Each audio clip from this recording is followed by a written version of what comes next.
Pourquoi Sonia s'entête à peut-être continuer dans les affaires familiales ou est-ce qu'elle devrait s'en aller complètement? Alors, répète la question plus simplement. Pourquoi Sonia s'entête à quoi?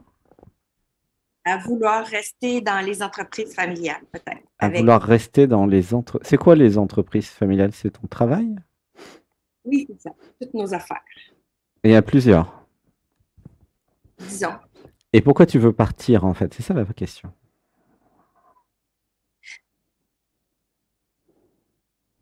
Hmm. Un instant, Oui, c'est quoi qui va pas? Pourquoi tu veux partir des entreprises je ne veux familiales? pas vraiment partir, c'est plutôt que j'ai l'impression que mon père veut pas que je sois là. Alors attends, ça pleure. Laisse pleurer. Ouh, ça pleure. Pourquoi ça pleure? Laisse pleurer. Une respiration. Un, deux, trois. Voilà, laisse tout libérer. Ça fait partie du travail. C'est bien. Ouh là là, voilà. Laisse tout pleurer. Voilà. Accueille. Ça pleure. Une respiration. Un, deux, trois. Comment tu te sens là Je au crois pas, niveau je crois pas émotion? que mon père veut que je sois dans les environs. Alors, je crois pas que mon père quoi? J'entends pas. Plus que je sois dans les environs, Quels environs? Dans les ben, entreprises? dans ses affaires à lui, oui, Ah, et donc c'est ça qui est triste en fait. oui. Je me sens rejeté par mon père. D'accord. Et si je lui demandais ce qu'il veut? Ouh, ça pleure. Peut-être que c'est pas clair chez ton père, hein. Tu Non, sais, je crois pas que c'est clair. ce que je ressens, c'est que c'est pas clair chez ton père. Si ton père, pardon, oh là là, si ton père ne voulait pas que tu sois là, il te l'aurait dit, hein. Tu vois? Tu vois? Mais pourquoi qu'il me montre le contraire d'abord? Bah, peut-être il est, comment dire, séparé en deux, tu vois. Si je me connecte à ton père, il y a l'amour, il y a l'être, et puis il y a son ego, son jeu, la personne, tu vois. Exact, c'est tout à fait Et ça. il y Moi, a un je le sais conflit à l'intérieur de ton père, là, tu vois, c'est évident. Ouh, ça pleure. Une inspiration, un, deux, trois. même, que moi, je le sais, mais je le subis. Alors, ouais, non, on va passer en mode iléisme. Sonia le subit, d'accord? Ouais, oui, pardon. Ok? Alors, c'est pas grave. Une inspiration, un, deux, trois. Et comment je sens qu'il voudrait que je sois ailleurs? Comment il me le fait comprendre? De par la façon dont il me parle, tout ça. Mhm. Ok. Et pourquoi je pars pas?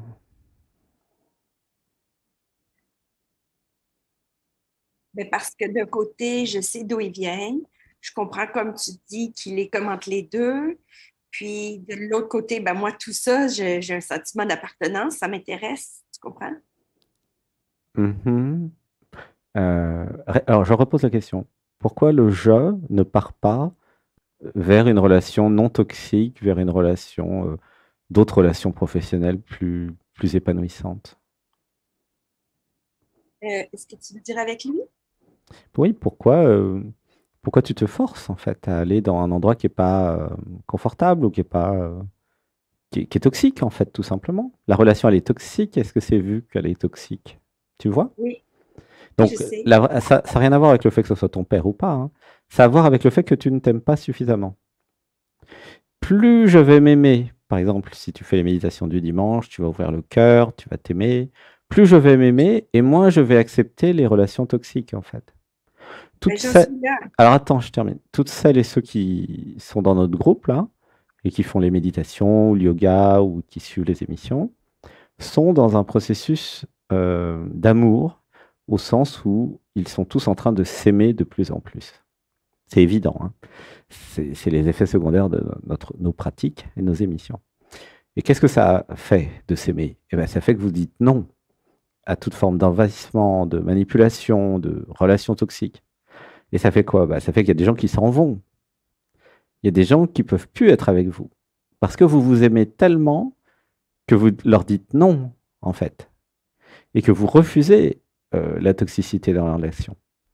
Tu comprends comment ça marche? Oui, Qu'est-ce qui fait que certains d'entre vous acceptent des relations toxiques au travail ou dans le couple ou en famille? Mais c'est très simple, c'est uniquement euh, un manque d'amour de soi, un manque de respect de soi et l'identification à l'ego, l'identification au jeu, à la personne. Plus vous allez aller dans l'être, plus vous allez aller dans l'être. Et plus vous allez être amour, reconnaître que vous êtes amour, plus vous allez être amour qui s'aime, et moins vous allez subir finalement la personne, les sous-personnalités et tout le système qui, entre guillemets, vous oblige, mais entre guillemets, à rester avec des relations toxiques pour des raisons familiales, déontologiques, morales, blablabla, que des conneries en fait. Alors que si vous allez dans le réel, dans l'amour, il n'y a aucune raison, hein, aucune raison, là je parle à chacun d'entre vous, aucune raison, vous m'entendez? Il n'y a aucune raison, zéro, même pas 0,001. Il n'y a aucune raison d'accepter une relation toxique. Ouh, ça pleure, laissez pleurer. 1, 2, 3. Grâce aux méditations, vous pouvez aller voir à l'intérieur de vous pourquoi j'accepterais une relation toxique. Ah ah. Qu'est-ce que vous allez découvrir? Il y a une partie en moi qui ne s'aime pas. Ah merde. Alors évidemment, il y en a qui jouent à je me sacrifie. Ah ouais, mais ça c'est un véritable déni de soi, hein, le sacrifice. Et c'est aussi un manque d'amour de soi. Tu vois? C'est important de clarifier tout ça. Hein. Sous prétexte de spiritualité ou de religion ou de je sais pas quoi, il faudrait se sacrifier. Non, non. Le truc qui veut se sacrifier, je te parle de ça au hasard, hein. Le truc qui veut se sacrifier, c'est l'ego spirituel. Ok? Oui. Et si je commençais à m'aimer, alors j'arrêterais de me sacrifier. Ok? Pourquoi c'est pas logique de se sacrifier? Ben parce que se sacrifier, c'est le concept, hein, c'est l'amour de l'autre, il est plus fort que l'amour de moi. C'est tout à fait illogique. Vous ne pouvez pas aimer l'autre plus que vous pouvez vous aimer vous. Tu vois, au minimum s'aimer soi pour pouvoir ensuite aimer les autres. Tu vois. En vérité, quand vous vous aimez, c'est l'être qui s'aime, et l'être, il n'est pas dans le déni de soi. Et comme l'être, il n'est pas dans le déni de soi, il y a zéro sacrifice dans l'être. Zéro sacrifice. Tout ce qui est sacrifice, soi-disant, de Jésus ou de je ne sais pas qui, c'est une interprétation. C'est faux. Jésus-Christ n'a jamais voulu se sacrifier. Tu vois ce que je veux dire? Donc tout ça, c'est des interprétations de ce qui s'est passé, mais en fait, il y a une grosse confusion dans nos sociétés occidentales entre l'amour de soi et l'égoïsme, avec la croyance que dès que je commence à m'aimer, je suis égoïste. Mais pas du tout. Je suis dans l'amour de ce que je suis, c'est l'être qui s'aime. Et là, je peux diffuser cet amour au monde entier. Tu vois? C'est pas de l'égoïsme de s'aimer. C'est là où il y a une confusion. D'ailleurs, on va dire un mantra. Dites avec moi pour tout le groupe. J'élimine la confusion.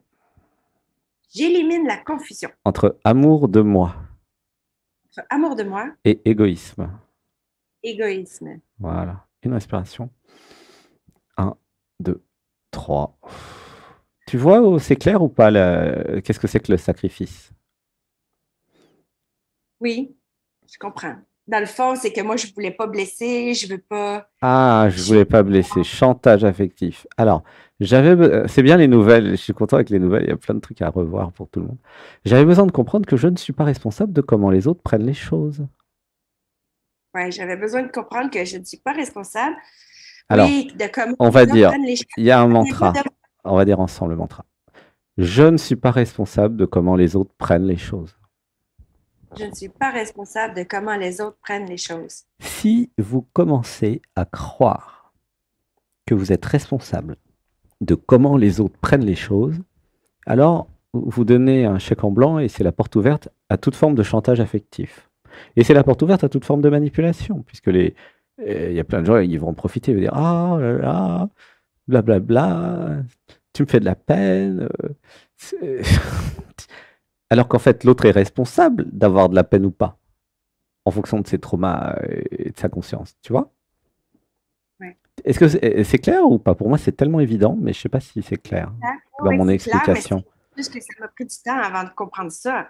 Qu'est-ce que tu dis? Que ça m'a pris du temps avant de comprendre ça, que dans le fond, ces réactions-là ne m'appartenaient pas à moi. Mais oui, ça t'appartient pas. L'autre, Par exemple, il y a quelqu'un qui, alors, soi-disant, vous fait du mal. Admettons, tu as ton chéri qui te quitte, ok? Typiquement, là, ça fait beaucoup de mal, un truc comme ça, hein, d'accord? Bon, mais ça dépend comment tu prends les choses, en fait. Si tu es identifié à l'ego et au je et au moi, ça va faire mal, hein, ça c'est sûr, hein. Ça va être désespérant, hein. L'ego, il va vouloir même se suicider et mourir. Ah, je ne peux pas vivre sans toi, blablabla. Tu vois? Mais en fait, si tu vas dans l'être et que tu accueilles toutes les expériences humaines, y compris que ton chéri s'en aille, ah, mais en fait, tout est parfait. Il s'en va parce qu'il n'est pas prêt pour être avec moi, tu vois? Et parce qu'il Oui. s'aime finalement. Comme il s'aime, il peut pas être avec moi et il dit non à moi. Et toutes celles et ceux qui croient que le rejet, c'est pas bien, je vous le dis, le rejet, c'est génial. Si vous êtes rejeté, c'est parce que l'autre n'est pas prêt ou prête pour vous. C'est pas du rejet, Donc, c'est un oui à elle ou à lui. Et c'est dans le fond, bien que vous soyez rejeté. C'est parce que l'autre n'est pas prêt. Et c'est l'ego qui prend ça pour du rejet. Et l'être, il prend ça pour de la perfection. C'est parfait. dans Si mon cas, les gens viennent ouais. pas vers vous et vous rejettent, admettons, c'est parfait. C'est parce qu'ils sont pas prêts. Et donc, c'est bien qu'ils soient pas avec vous parce qu'ils sont pas prêts. S'ils se forcent, ça va créer plein d'emmerdes, plein de problèmes. Comme là, regarde, ton jeu, Sonia se force pour être avec ton père. Et comment dire, ça fait plein de malheur, ça fait plein de mal, c'est souffrant, tu vois. C'est nul en fait. Alors que si tu allais dans ton cœur et dans l'amour de toi, ben, tu dirais, bah, les relations toxiques, ciao, moi je vais faire des relations d'amour maintenant pour voir, ça va changer un peu, tu vois. Que ça soit papa, maman ou n'importe qui, ou le pape, ça change rien en fait. C'est la relation entre ce que tu es, ou ce que tu crois être, et l'autre, d'accord? Peu importe qui est l'autre en fait. En plus, il y a un truc qui se rajoute avec ton système, c'est l'autorité. Papa, c'est l'autorité. Ah ah. C'est pour ça que je parlais du pape. Mais oui, et c'est plus dur encore de rejeter l'autorité et de couper la relation avec l'autorité. Tu comprends? Puisque le problème dans le système patriarcal, c'est que la femme n'a pas son territoire et qu'elle appartient au territoire du papa. Et c'est ça le problème du système patriarcal, hein. Je répète. On a vu ça en session privée hier. Dans le système patriarcal, la femme appartient au père. Enfin, la fille même appartient au père. La femme, la fille, tout en fait, tout ce qui est féminin. Tu comprends ou pas ça? Oui, je Ça a comprends. été construit comme ça dans l'enfance et dans l'inconscient. Donc là, en 1945, en France, il y a eu le droit de vote des femmes, et dans les années 60, le compte bancaire. Et au niveau de l'héritage, je ne crois pas que ça soit encore totalement réglé. Et je ne sais pas comment c'est au Canada, mais si tu n'as pas ton territoire, parce que tu appartiens à papa, d'ailleurs ton nom c'est le nom de papa, je te signale, eh ben c'est pas facile de couper la relation, parce que c'est pas seulement la relation à papa, c'est surtout la relation à l'autorité. Et en faisant ça, en disant non à papa, non pour ce type de relation, qu'est-ce qui va se passer? Ah, je vais dans mon être et je crée mon territoire de femme sacrée. Je suis une femme et j'ai le droit d'avoir mon autorité féminine. Comment tu te sens avec ça? Et c'est exactement ce que je lui ai dit. Il est clair qu'on ne peut pas jouer dans le même terrain de jeu. Mhm. Donc, je lui ai exactement dit ça. Je ne peux pas jouer dans ton territoire. Donc, moi, là, je ne sais plus.